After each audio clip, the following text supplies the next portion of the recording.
ओम साई राम। आजिर साई संदेश रे बाबा कहउचंदी मोर प्रिय संतान तुम्हें बहुत दान धर्म करुछ। एटा ठीक कथा संतान। तुम्हें जो अन्य को साहाय्य करुछ, भोकिला लोकों को किछि खाइबा को दउछ, सेटा कहा आगे प्रकाश करबनी संतान। तुम मन रे किछि भी नहीं। तुम्हें बहुत पुण्य काम करुछ, किछि पाप करिनो संतान, किंतु अन्य को कहिबा द्वारा तुमर दबार कोनोसी मूल्य ही न थाए संतान।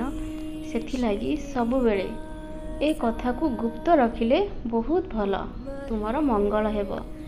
सब बेले चेष्टा करिवो, काहा को जदी किछि सहाय्य करूछ, भोकिला लोकों किछि खाइबा को दउछ, सब बेले से कथा को मन भितरे रखिवो। तुम्हें किंतु सांगसाथी सांगरे जेतेबेले कथा होउछ, तुम्हें कहि दउछ आज मु से जगह को जाइथिली, आज एतिकी लोकों को खाइबा को देके आसीची, एतिकी पैसा खर्च करिची। एही कथाटा जमार भी भल न संतान, काहे कि ना तुमर से जगार दबार कोनोसी मूल्य ही रहिलानी। देकी जीहे कुहे से कहिबार से दबार किछि अर्थ ही न थाए संतान। ए कथा को सब बेले ध्यान रे रखिबो। तुमे जते बेले तुमर सांगसाथी पाखरे बसुछ, भल कथबार्ता हो संतान। पर घर कथा कही तुमको की सुख मिलिबो। तुमको जदि से जगारे सेमिति किसी कथा सुनिबा को पड़ुची, तुमे से जगारू उठिकी चली आसीबो संतान। काहेकि ना ए कली जुगरे किछि मनीष अछंती, सेमाने केबे भी बदलिबेनी, तांकर स्वभाव केबे भी बदलिबनी।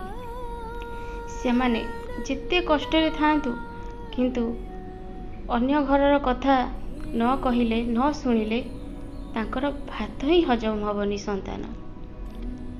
सेथिलागी मु कहूची, ए पापी मानक पाखरु तुमे सब बेले निजको दूरे की रख। तांकु जेते धर्म मार्ग रे नियो, जेते भल कथा कुह, जेते भल करबा को चेष्टा कर, से माने आउ केबे भी बदलिबेनी। तुम बाबा जेते बेले कहउचंती से माने बदलिबेनी, तुमे कोन चेष्टा करिवो संतान। तुमे तांको पाखरु दूरे आस, आ से सब मनरु पोछि दियो।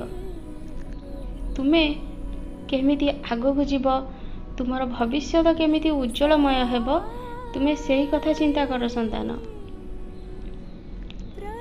तुमे आज मो मंदिर को निश्चय आसीबो। तुम बाबार तुम संगे बहुत किछि कथा अछि। काहेकि डाकुची बोली मन भितर भाबुछ कि संतान, आज संध्या समय जेते बेले तुमे मोर आलती मंदिर रे आसी सुनिबो ना, सेते बेले गोटे गोलाप फूल तुम सामने रे निश्चय खसिबो, आ तुमे से फूल को तुम साथी रे नहीं आसीबो संतान। आउ जोठिकी भी जीव, से फूल को देखिबो, आउ 11 थर मोर साई मंत्र को जप करिकी बाहर को जीव। तुमे जो काम रे असफल होउछ, तुमको से काम रे सफलता मिलिबो।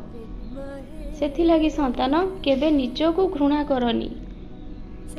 तुमे जते बेले निज को भल पाइबो ना, भगवान तुमको बहुत भल पाइबे।